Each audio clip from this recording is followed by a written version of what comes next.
Gloire et honneur et puissance à notre Seigneur et notre Sauveur Jésus-Christ. Je suis venue une fois de plus fortifier quelqu'un. Je viens te fortifier. Je suis venue te fortifier. Hier en début de soirée, j'ai vu quelque chose qui m'a brisé le cœur. J'ai vu un homme se faire torturer. Et ça s'est passé dans le monde spirituel. J'ai vu un homme se faire torturer. Il était torturé par des démons. C'est assez difficile à expliquer comment je l'ai vu, mais j'avais l'impression qu'ils avaient mis quelque chose. Ils avaient mis quelque chose autour de son cou. C'était comme...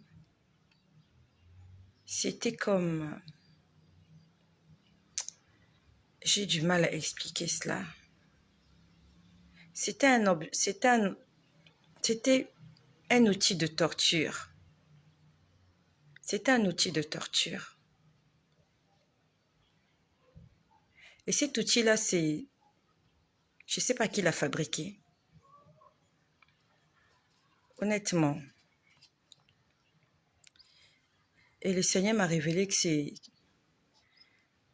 quelqu'un qui était en train de se faire torturer dans le lieu de tourment. Je l'ai vu hier en début d'après-midi. Non, en début de soirée. Mais bon, je vais vous faire un dessin. C'est pas ce que je voulais dire en fait. Donc je vais rester sur le thème que j'ai écrit. Et je viendrai vous expliquer ce que j'ai vu sur cet homme-là. Et le Seigneur m'a convaincu que cette personne-là avait entendu parler de Jésus. C'est une personne qui a entendu parler de l'Évangile. Mais cette personne-là a endurci son cœur. Cette personne s'est attachée au désir de la chair. Cette personne a sous-estimé les avertissements du Seigneur. Et hier, cette personne est décédée. Et le Seigneur était en train de me montrer ce qu'il était en train de vivre dans le lieu de tourment. Je reviendrai plus tard vous en parler. Il y a ce frère et il y a une autre sœur. Je te remercie pour ta présence. Merci de t'être abonné à cette chaîne et merci de venir écouter ce qui se dit par ici. Je sais que ça te fait du bien. Mais que cela ne te fasse pas seulement du bien, mais que cela puisse te pousser à prendre une décision. Honnêtement, toutes les personnes qui sont abonnées ici ne sont toujours pas en vie. Il y a des gens qui sont abonnés à cette chaîne, qui s'étaient abonnés à ce lien, mais qui ne sont plus de ce monde. Au compteur, c'est écrit 16 000 abonnés. Mais en actif, c'est pas 16 000 abonnés. Il y a moins de 16 000 personnes qui suivent ce qui se passe ici. Parce qu'il y a plusieurs qui ont cliqué une fois et qui sont partis. Il y a d'autres qui ont cliqué et qui ne sont plus de la terre. Nous sommes au mois de février. Et le Seigneur m'a montré 2 personnes. Il y avait une femme que j'ai vue dans le lieu de tourment. Et hier, j'ai vu un homme dans le lieu de tourment. Et je prie que tu ne te retrouves pas dans cet endroit-là. Parce qu'on n'en sort jamais. C'est un voyage d'aller simple. Il n'y a pas de retour. Que le Seigneur te préserve de cet endroit. Je reviendrai plus tard vous parler de ces 2 personnes. Et rends grâce au Seigneur que ce ne soit pas toi. Ces gens-là ont entendu parler de Jésus. Mais ils ont cru qu'ils avaient encore le temps. Comme moi hier, je dormais, je me disais que j'avais encore le temps. Mais le Seigneur voulait que je me réveille et que j'aille faire à manger aux enfants. Et plusieurs personnes sont en train de dormir spirituellement et ils se disent qu'ils ont encore le temps. Mais le temps ne t'appartient pas. Tout à l'heure, quand j'ai fini le live de tout à l'heure, j'ai lu ma Bible dans le livre de Lévitique. Je suis en train en même temps de rendre... En même temps, je lis l'Ancien Testament et le Nouveau Testament. Dans le Nouveau Testament, je suis dans Luc 9 et dans l'Ancien Testament, je suis dans Lévitique 10. Et tout à l'heure, j'étais en train de lire Lévitique chapitre 10. La mort de Nadab et Abihu.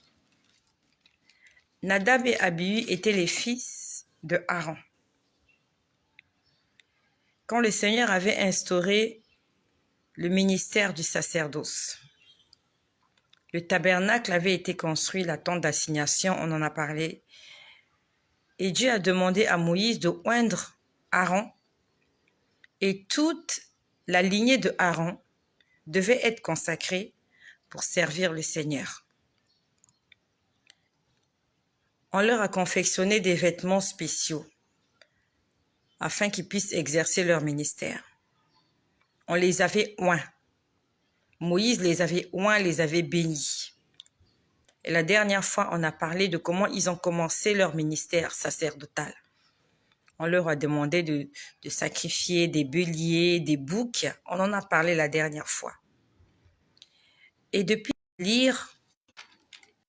j'étais en train de lire Lévitique 10. Dans Lévitique 10, on dit qu'il y a 2 fils de Aaron qui sont venus dans la présence de Dieu et qui ont fait quelque chose qui ne leur était pas permis de faire. On dit qu'ils ont apporté du feu étranger. Donc, ils sont venus faire quelque chose qu'il ne fallait pas faire dans la présence de Dieu. Et on dit que le feu de Dieu les consuma et ils moururent sur place. Ils moururent là. Ils furent consumés par le feu de Dieu parce que Dieu était en colère. Ils sont entrés dans la présence de Dieu et au lieu de respecter ce qu'on devait faire dans la présence de Dieu, ils ne l'ont pas respecté. Ils ont fait autre chose. Et sur le champ, ils ont été frappés et ils sont morts. Moïse a demandé qu'on aille les enterrer hors du camp. Mais ce qui m'a interpellée tout à l'heure lorsque j'étais en train de lire, et je viens pour la énième fois t'exhorter à lire la Bible. Est-ce que tu lis la Bible? Il faut lire la Bible. Et quand tu as fini de lire la Bible, que tu aies compris ou pas, demande à Dieu de te parler. Quand tu as fini de lire la Bible, demande à Dieu de te parler. Si tu as vu un verset qui t'a interpellé, tu en fais un sujet de prière. Et même si tu n'as rien compris, dis-lui, Seigneur, parle-moi. Le Seigneur va te parler. Je suis sûre et certain, je te le promets, il va te parler. Donc j'étais en train de lire comment Moïse a demandé qu'on ne puisse pas pleurer ces 2 personnes qui étaient décédées. Nadab et Abihu. Moïse a demandé qu'on aille les enterrer. Et on les a pris, on est parti les enterrer hors du camp. Et ce qui m'a interpellée, c'est que lorsque j'étais en train de lire le verset 7 de Lévitique 10, Moïse est en train de parler aux sacrificateurs. Les sacrificateurs, c'est ceux-là qui avaient été oints pour exercer des tâches dans la maison de Dieu.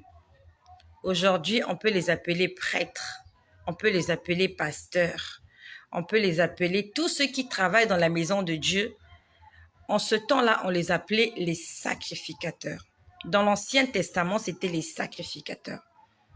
Dans l'Ancien Testament, il n'y avait pas de pasteur, il n'y avait pas d'évangéliste, il n'y avait pas les 5 ministères. Les 5 ministères, c'est dans la Nouvelle Alliance, après que Jésus-Christ soit venu sur terre. Mais dans l'Ancien temps, c'était les sacrificateurs. C'est comme ça qu'on les appelait. Donc, dans le verset 7, c'est Moïse qui leur parle. Il leur dit, Vous ne sortirez point de l'entrée de la tente d'assignation, de peur que vous ne mouriez, car l'huile de l'onction de l'Éternel est sur vous. Et on dit, ils firent ce que Moïse avait dit. Donc Moïse a interdit aux sacrificateurs. Il s'est passé un événement. Il y a les deux fils de Aaron qui sont venus avec un feu étranger, avec une doctrine qui ne leur avait pas été dictée par Dieu. Et ils ont voulu le faire dans la maison de Dieu. Et on dit qu'ils ont été frappés de mort. Ils sont morts par le feu de Dieu. Je suppose qu'ils ont été calcinés.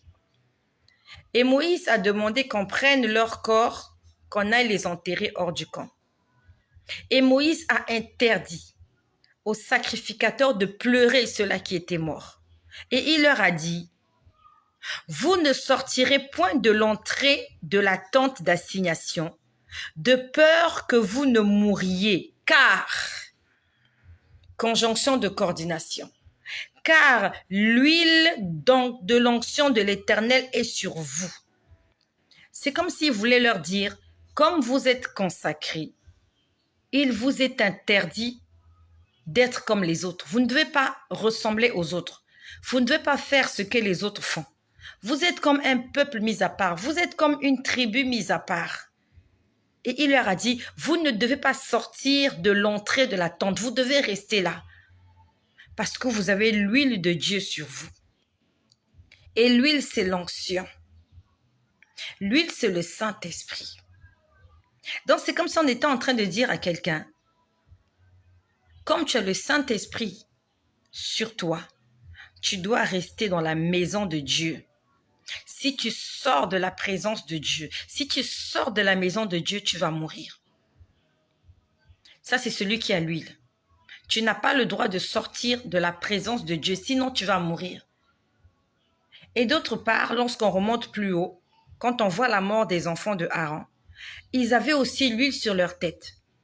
Mais ils ont fait des choses défendues dans la maison de Dieu et cela les a tués. Ça veut dire que la personne qui a le Saint-Esprit, si tu es dans la maison de Dieu et que tu es en train de t'amuser, dans la maison de Dieu, tu es là. Dieu t'a revêtu de son Saint-Esprit. Dieu t'a confié des tâches. Dieu t'a confié un ministère. Dieu t'a confié une mission. Tu as l'huile sur ta tête. Si tu es dans la maison de Dieu et que tu es en train de désobéir à Dieu, tu seras frappé de mort comme les deux fils de Aaron. Et si aussi tu as l'huile, tu as été appelé au service, mais tu sors de la présence de Dieu. Moïse a dit, si vous sortez, vous allez mourir. Donc, c'est comme si on était en train de dire que lorsque tu as l'huile sur ta tête, l'huile, c'est le Saint-Esprit, l'huile, c'est l'onction. Si l'onction de Dieu est sur toi, si le Saint-Esprit est sur toi et est à l'intérieur de toi, tu es condamné à rester dans la tente d'assignation. La tente d'assignation, c'était la maison de Dieu. C'est là que le peuple venait rencontrer Dieu. Donc, tu dois rester dans la présence de Dieu et tu dois obéir. Et j'en ai fait un sujet de prière. La Bible nous dit que nous sommes tous un royaume des sacrificateurs.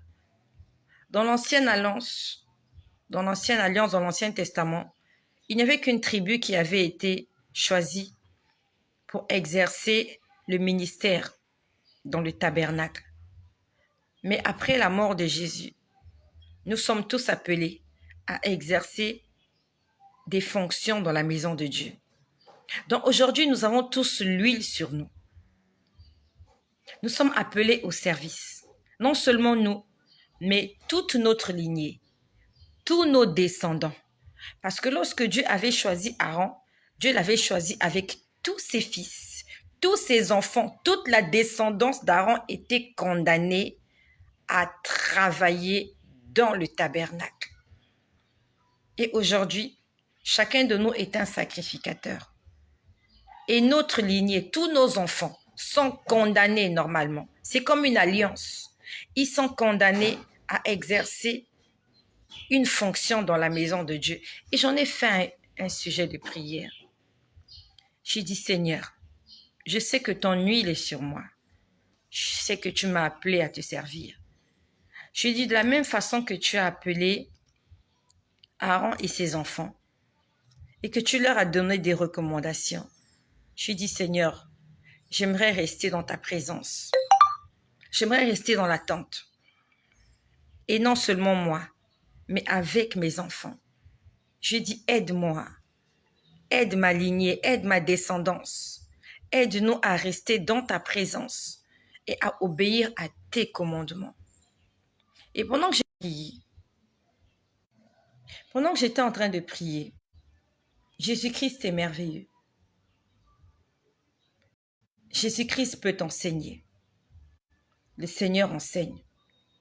Pendant que j'étais en train de prier, je me vois à l'église. Je me vois à l'église, j'avais porté comme une tunique rouge. Cette tunique avait une capuche. C'était une tunique royale. Pourquoi je dis que c'est une tunique royale? J'ai vu cette tunique dans les films où il y a des rois. J'ai vu cette tunique dans les films où on revêt des gens, des rois ou leurs enfants, avec des tuniques rouges. C'est vraiment des tuniques avec des chapeaux là. Généralement, on leur mettait ça lorsqu'ils s'apprêtaient à sortir. Et vous les voyez quand ils sont sur les chevaux, ils ont cette grande tunique qui couvre tout leur corps et ça a une capuche. Mais ça couvre leur corps et vous avez l'impression que c'est du rouge bordeaux, c'est du rouge, c'est vraiment rouge et c'est comme si c'est du daim. Le tissu est très lourd. Je ne sais pas si tu as déjà vu ça dans les films où les gens se battent avec les épées là, dans les films où il y a des châteaux, comme dans les films de, je ne sais pas moi, il y a des films où des gens portent des tuniques et généralement on leur met ces tuniques là quand ils s'apprêtent à sortir. Et pendant que j'ai prié tout à l'heure, je me vois à l'église. J'étais non loin de la porte de l'église. Et j'avais cette tunique-là. J'avais porté cette tunique rouge avec cette capuche. C'est rouge. Très rouge. Et j'avais 2 de mes enfants avec moi. J'ai 5 enfants. J'ai 4 filles et un garçon. Et j'avais 2 de mes enfants avec moi. C'était des filles. Et pendant que je me vois en esprit à l'église, pendant que je suis en train de faire cette prière, mon esprit est à l'église. Je prie que ton esprit soit toujours à l'église. Peut-être que lorsque tu pries ou tu dors, tu te vois dans les cimetières, tu te vois je ne sais pas où au marché en train de vendre, c'est pas normal. Je prie que ton esprit soit toujours dans la maison de Dieu. Je prie que ton esprit soit toujours dans la présence de Dieu. Lorsque tu pries, que ton esprit se retrouve dans la présence de Dieu. Je vous ai dit hier comment lorsque je priais, qu'est-ce que je demandais hier là? Oui, hier nous étions dans Luc 9.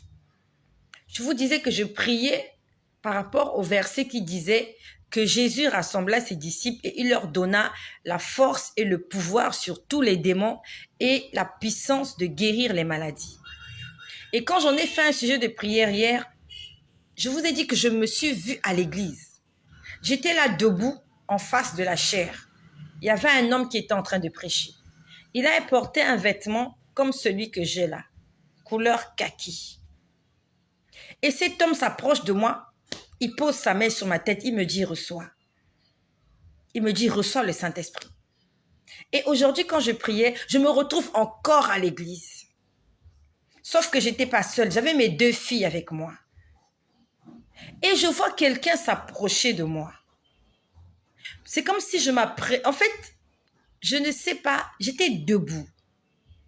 Mais j'étais en train de regarder vers la porte de sortie de l'église.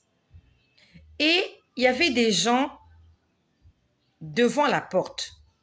et je vois quelqu'un qui s'approche de moi. Je te parle des choses spirituelles, c'est en vision que je vois ça. Quelqu'un s'approche de moi et la personne me dit, est-ce que tu sais qu'il y a quelque chose qu'on va te révéler pour tes 2 enfants? Et c'est comme si la personne me disait, parce que tu es dans la maison. La personne ne l'a pas dit, mais je l'ai compris comme ça. C'est comme si la personne me disait, étant donné que tu es dans la maison, que tu es... Ce que je dis, ce n'est pas le mot à mot. Mais ce que la personne m'a dit signifiait ce que je suis en train de dire. C'est comme si on était en train de me dire, étant donné que tu es dans le secret de Dieu, nous allons te révéler un secret concernant tes 2 filles. Mais il me l'a dit de façon codée. Je ne peux pas te répéter exactement ce qu'il m'a dit, mais je te répète ce que j'ai compris dans son langage. Il m'a dit, et il voulait me dire, et il voulait me faire comprendre que la place que j'occupais dans l'église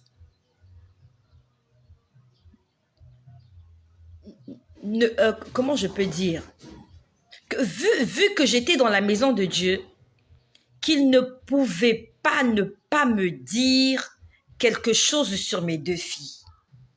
Donc c'est comme s'il me disait, je vais te révéler quelque chose au sujet de tes 2 filles, parce que tu es dans la maison.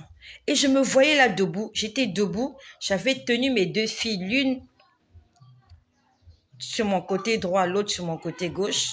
J'étais debout et j'avais cette tunique sur moi et j'étais là debout. Et j'ai senti qu'il y a un secret qu'on veut me révéler au sujet de mes 2 filles. Et je me suis levée, j'ai commencé à réfléchir à ce sujet. Et pendant que je réfléchis à ce sujet, je me rappelle que cette nuit, j'ai dormi ce matin très tard. La dernière vidéo que j'ai faite tout à l'heure, je crois qu'il était 3 heures du matin. Non, pas 3 heures, un peu avant 3 heures. Quand j'ai arrêté, je crois qu'il était 2 heures et quelques. Et j'ai pas beaucoup dormi aujourd'hui. Et quand j'ai fini la vidéo tout à l'heure, ce matin, j'ai lu ma Bible. Je vous ai dit que j'ai lu ma Bible ce matin très tôt, à 2 heures du matin. J'étais en train de lire Luc 9, verset 2, où on dit « Il les envoya prêcher le royaume de Dieu et guérir les maladies. » C'est ce qui a fait l'objet de mon partage tout à l'heure, que l'évangile doit être accompagné par des signes et par des miracles. Et quand j'étais en train de prier, je vous ai dit ce que j'ai vu. J'ai vu une main qui était en train de me montrer cette petite plante qui commençait à naître en fait, qui commençait à pousser. J'en ai parlé tout à l'heure. Ça, je l'ai vu en vision. Après, j'ai vu des choses que je n'arrive même pas à expliquer. Et après, je me suis endormie. J'ai sûrement vu autre chose, mais bon, j'ai oublié. Après, je me suis endormie. Je me rappelle que dans mon songe cette nuit, il y a quelqu'un qui avait un carnet dans sa main. C'était un carnet de reçu. Et la personne était en train de demander aux gens, c'est comme s'il fallait payer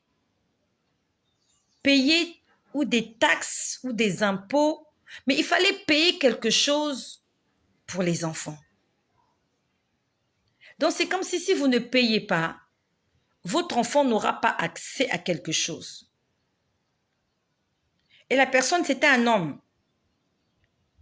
Il avait un carnet de reçus. Et il était en train de voir les parents. Il était en train de dire aux parents, vous devez payer.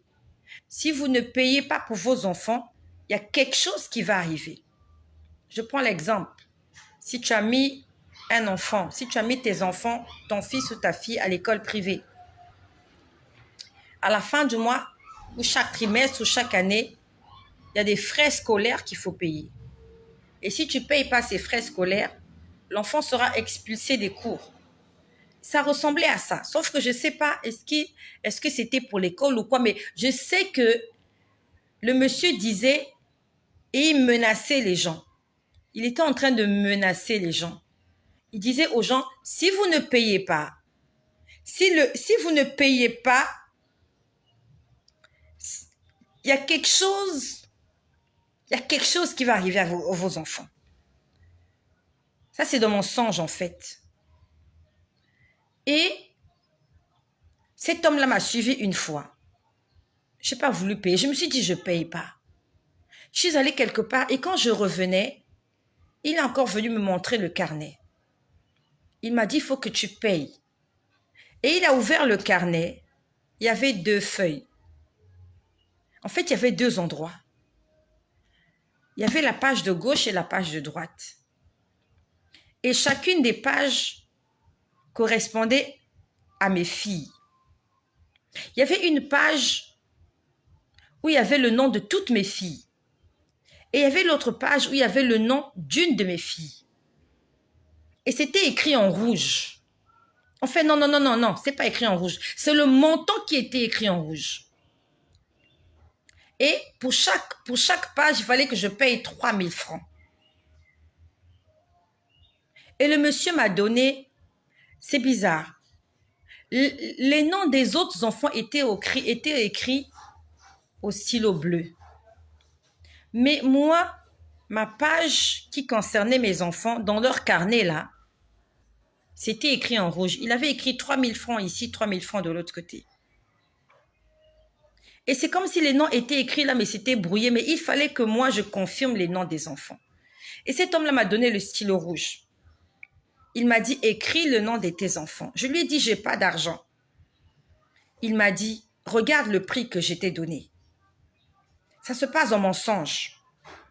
Ça s'est passé avant ce matin. Donc déjà dans la nuit, Dieu est en train de me montrer quelque chose sur mes filles. Et la journée, ça se concrétise par cette vision où je me vois à l'église et il y a quelqu'un qui me dit, nous devons te révéler un secret au sujet de tes filles. Je ne sais pas de quel secret il s'agit. Pourquoi je t'en parle? C'est pour que tu ne négliges pas tes rêves. Tous les rêves que tu fais signifient quelque chose. Et si tu restes dans la présence de Dieu, si tu restes dans la maison de Dieu, Dieu va te décoder des choses. Il va commencer à t'expliquer. Il va t'éclaircir les choses. Donc, dans mon songe cette nuit, cet homme-là me dit, regarde, je t'ai mis 3 000 francs. 3 000 francs, ça te fait 6 000. Il m'a dit, mais regarde ce que les autres sont en train de payer. Les autres payaient cher. Et pendant qu'il me parlait, il s'adresse à une autre personne. Il était en train de parler à une personne. Il était en train de dire à cette personne, il faut que tu viennes payer l'argent pour tes enfants. Et il a dit à cette personne-là, ton enfant, tu dois payer 100 et quelques mille. Après, il me regarde, il me dit, tu as entendu le montant que lui, il doit payer.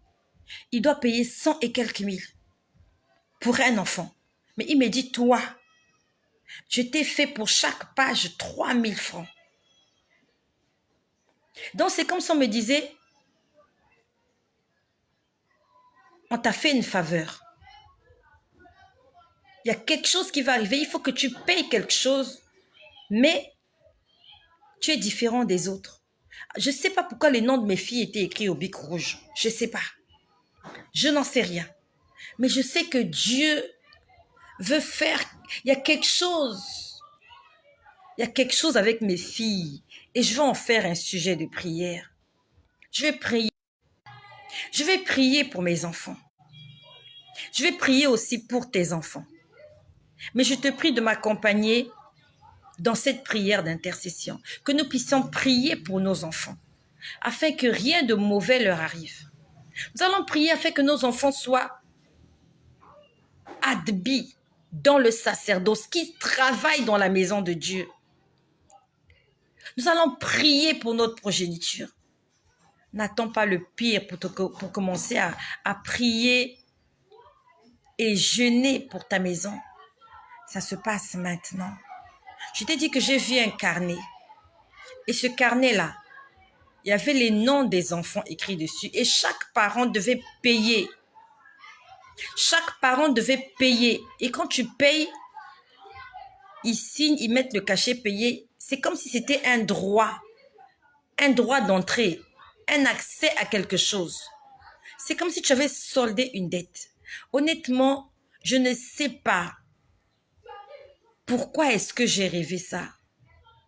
Je ne comprends pas pourquoi je dois payer. Et je ne sais pas comment je vais payer cela.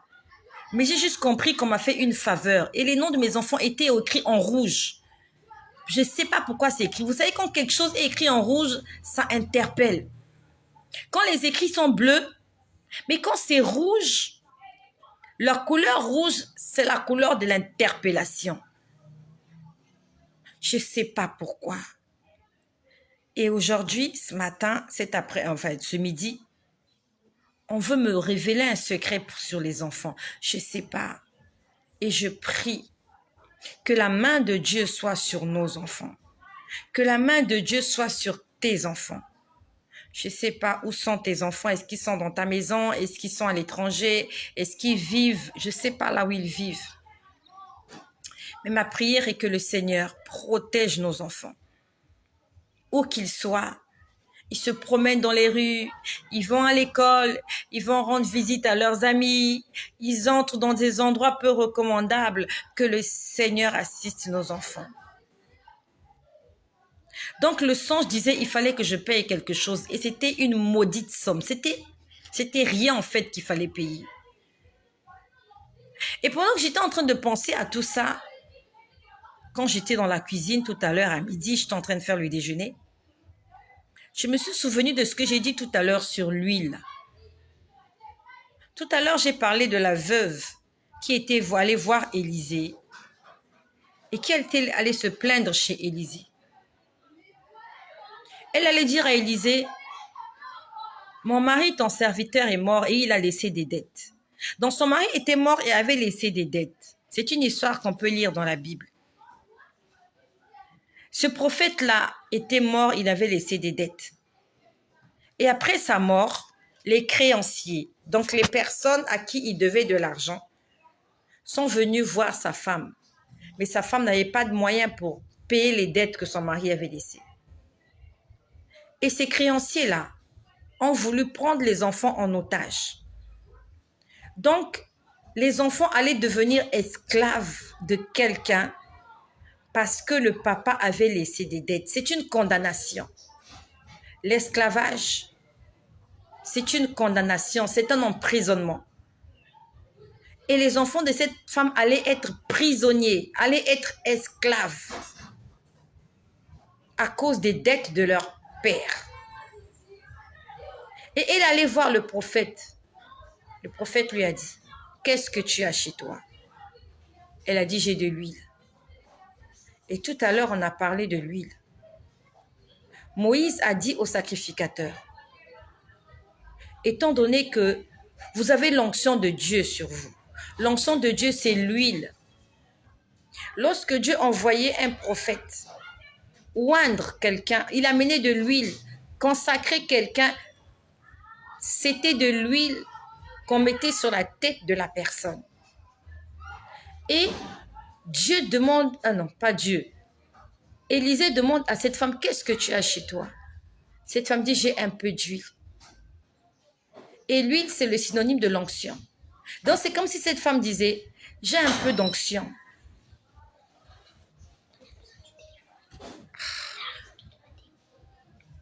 Demande à Colin, mais il est où?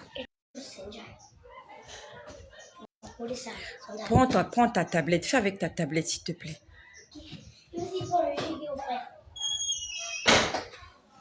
Donc, c'est comme si cette femme disait, j'ai un peu d'onction. Je n'en ai pas beaucoup, mais j'ai un peu d'onction. Et le prophète Élie lui dit, Élisée lui dit, cette onction-là va te servir pour racheter tes enfants, pour payer la dette de ton mari. Va prendre cette huile. Donc, c'est comme si on lui disait, utilise le peu d'onction que tu as. Et ça te permettra de racheter tes enfants. Ça te permettra d'empêcher que tes enfants aillent en captivité. Et nous savons que celui qui est venu racheter le monde, celui qui est venu nous sortir de la captivité, c'est Jésus, le libérateur par excellence. Nous étions autrefois emprisonnés, nous étions condamnés, mais Jésus est venu nous délivrer. Il a détruit l'acte dans les ordonnances. Il a détruit l'ordonnance dans les actes nous condamnaient. Et là, on parle des enfants qui sont prêts à aller en captivité. Et qu'est-ce qui intervient? C'est l'huile qui doit intervenir. La maman avait un peu d'huile. La maman avait le Saint-Esprit à la maison. La maman avait un peu d'onction. Le peu d'onction que tu as, tu peux l'utiliser pour délivrer ta famille. Tu peux l'utiliser pour payer tes dettes. Tu peux l'utiliser pour subvenir à tes besoins. La petite quantité que tu as là, le petit Saint-Esprit, peut-être que c'est juste un peu, tu te bats, tu dis oui, mais je n'arrive pas. La petite portion que tu as, tu vas la multiplier. Et tu sais comment tu vas la multiplier? Tu vas faire exactement comme cette femme. On lui a dit, va prendre tous les vases vides disponibles chez tes voisins. Remplis cela. Tu sais ce que ça signifie? La Bible nous parle des vases, que nous sommes des vases dans la maison de Dieu. Nous sommes des vases dans la main du potier. Et il aimerait remplir ces vases de sa présence, de son eau, de son huile. Il y a dehors là des vases qui sont vides. Tes voisins, ceux qui sont autour de toi, ce sont des vases vides. Quand tu vas leur prêcher l'évangile, c'est une façon de mettre de l'huile dans leur vase. Et quand tu mettras de l'huile dans leur vase, ça ne s'arrêtera pas. Jusqu'à ce que tu aies prêché à tous tes voisins, à tout ton entourage, à toute ta famille, à je ne sais pas, à tout le monde. Tu vas remplir. Et ce travail que tu seras en train de faire va sauver ta famille. C'est une façon de racheter. C'est une façon de racheter tes enfants, de racheter ta famille. Donc, c'est comme si on te disait, travaille dans le ministère, évangélise, répands l'onction, répands l'huile autour des gens qui t'entourent. Et tu vas prendre tous les vases vides disponibles. Et en retour, la récompense que tu auras va te permettre de sauver tes enfants. Non seulement de les sauver, mais aussi de vivre jusqu'à la fin de ta vie. Tu vas non seulement payer tes dettes, mais ça te permettra de vivre avec jusqu'à ton dernier souffle. Et c'est ce que cette femme a fait. Et le Seigneur est en train de nous appeler au service. Je vous ai dit tout à l'heure que Dieu est en train de me réserver quelque chose de bien. Pas parce que je le mérite, mais parce que je suis à son service. Je suis comme cette femme-là, j'ai un peu d'huile à la maison. Le Seigneur me dit, prends cette huile-là, utilise-la, remplis les vases de tes voisins, remplis le plus de vases possible. Et moi, je m'occuperai du reste. Tes enfants n'iront plus en captivité. Autrefois, cette femme avait son mari. Elle avait quelqu'un qui pouvait la soutenir. Elle avait quelqu'un qui lui amenait à manger. Elle avait quelqu'un qui payait les études de ses enfants. Elle avait un oreiller où poser sa tête. Elle avait un support. Elle avait un support. Et ça ressemble à ma vie. L'année dernière, j'avais un travail. L'année dernière, j'avais une rémunération. L'année dernière, j'avais des virements dans mon compte en banque. Je comptais sur cet argent. Ça me permettait de subvenir à mes besoins. L'année dernière, j'avais ma mère. Je pouvais l'appeler, on discutait. C'était une consolation pour moi, même si elle était retraitée. Mais l'année dernière, j'avais des épaules qui pouvaient me soutenir. L'année dernière, j'avais des béquilles. L'année dernière, viens ici. Qui va t'attacher la fermeture? Viens. Ben va faire avec elle. Prenez les photos avec sa tablette. L'année dernière, c'est comme cette femme. Quand son mari était là, il n'y avait pas de problème. Elle comptait sur son mari. Comme un père. Il était protecteur. Il était là, il était présent. Et quand les créanciers venaient, il discutait lui-même avec les créanciers. Mais le papa n'est plus là. Le mari n'est plus là. Et se retrouve veuve. Une mère veuve, sans travail, sans boulot, sans rien, comme moi. Mais Dieu me dit, qu'est-ce que tu as? Seigneur, je n'ai pas d'argent. Mais qu'est-ce que tu as, Estelle? Seigneur, j'ai le Saint-Esprit que tu m'as donné. Ok, utilise-le. Travaille avec ce Saint-Esprit. Utilise l'huile que j'ai mis à ta disposition. Et tes enfants seront sauvés. Tes enfants seront rachetés. Ils n'iront pas en captivité. Et je vous ai dit hier après-midi, en début de soirée, je vous ai dit, je me voyais sur un vélo. J'étais en train de pédaler et on me disait, avance, avance, avance, avance. Ne te fatigue pas, avance. Même si c'est difficile, avance. Après, je vous ai dit, j'ai vu un endroit, il y avait de la boue. Je ne pouvais pas continuer. Je ne pouvais pas continuer. On m'a dit, descends à pied, prends la piste de droite, va à pied, marche, mais ne t'arrête pas. Parce que la mission que je t'ai donnée, ce n'est pas pour t'arrêter, c'est pour foncer. Même si c'est difficile, je donnerai la force de foncer. Mais ce qui est sûr, c'est que cette petite piste que tu prendras te permettra d'aller plus vite et plus loin que celui qui a son gros carrosse, mais qui ne peut pas traverser la mare d'eau. Parce qu'il y a une boue là, pas possible. Il ne peut pas la traverser. Il est obligé d'attendre. Il va rester dans sa zone de confort, mais il est en train de perdre le temps. Mais toi, tu es peut-être sous le soleil. Tu es victime des intempéries, mais tu avances, tu marches, et Dieu t'a équipé. Tu as des chaussures de sécurité, tu as tout dans ton sac, tu as tout ton arsenal pour te permettre de vivre dans cet environnement.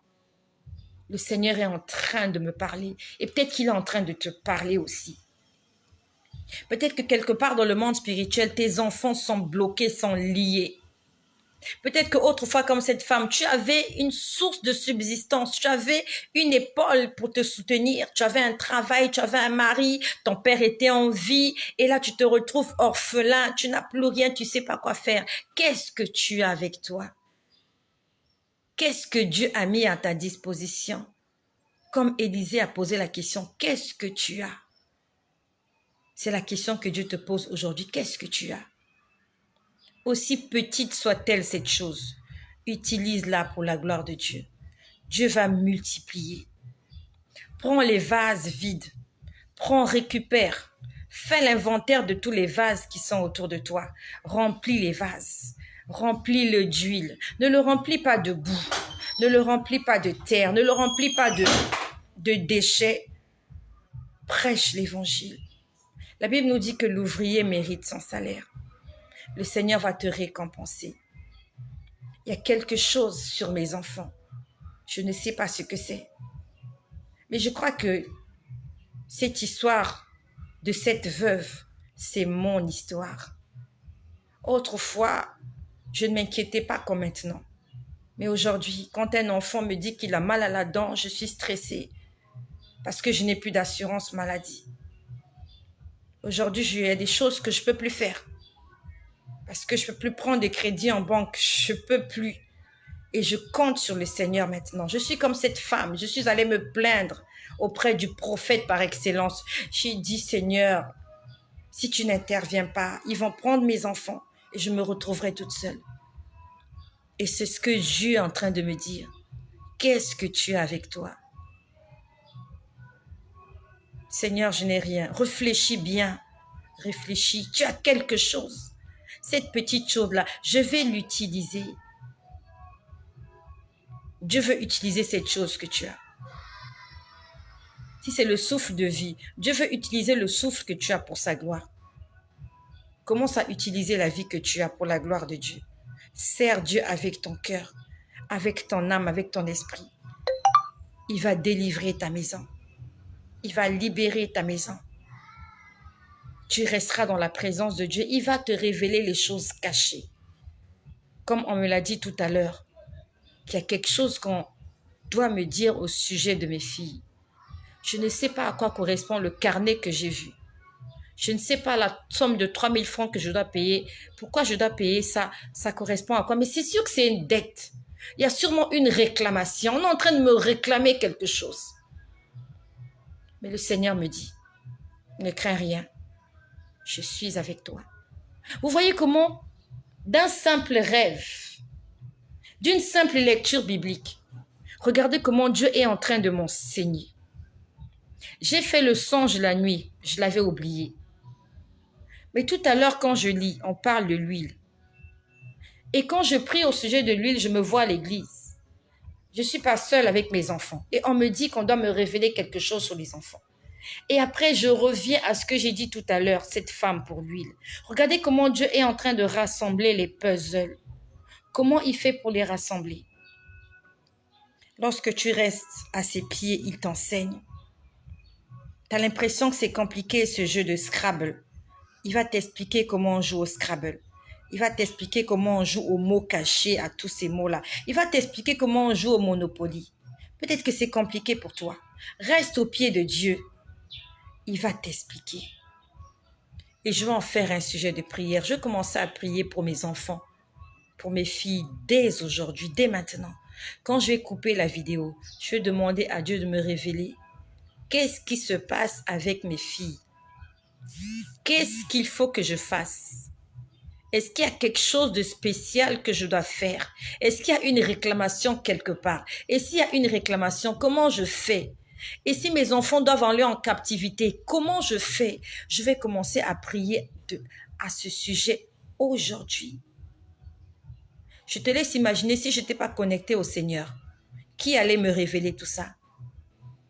Qui allait me le dire? Qui allait venir m'appeler au téléphone pour me dire voilà ce que j'ai vu au sujet de tes filles? Personne. Nous devons être connectés au Saint-Esprit. Il va te révéler des choses cachées. Il y a quelque chose avec mes filles. Je vais me concentrer. Et je sais que mon Père me répondra. Je veux qu'il me dise exactement qu'est-ce qu'il veut me dire au sujet de mes filles. Qu'est-ce qu'il y a avec mes filles? Et par la même occasion, je prie pour tes enfants. Je ne sais pas comment ils s'appellent.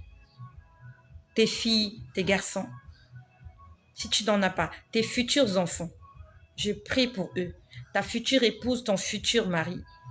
Je prie que l'huile que Dieu a mise à ta disposition puisse y servir. Afin que tu ne sois jamais condamné devant tes créanciers. Que le Seigneur te donne la sagesse, l'intelligence et le discernement des esprits. Que le Seigneur, notre Dieu, Jésus-Christ, te conduise dans toute la vérité. Oh, qu'il est bon, n'est-ce pas qu'il est bon, Dieu? Quand il y a quelque chose qui arrive, il t'avertit. Et quand la chose est arrivée, il te donne la solution à tous tes problèmes. Je suis là tranquille, je ne suis même pas consciente qu'il y avait quelque chose qui est en train de se tramer au sujet de mes enfants. Raison pour laquelle je te demande de faire attention à tes songes. Quand tu rêves la nuit, il y a quelque chose, il y a un message que Dieu veut te transmettre. Ne sous-estime pas tes rêves. Ne sous-estime pas ce que tu vois. Ne sous-estime pas tes petits flashs, des petites idées qui te viennent comme ça. C'est sûrement Dieu qui est en train de te parler. Mais comme il dit, on n'y prête pas attention. On ne fait pas attention. Pourtant, il nous parle.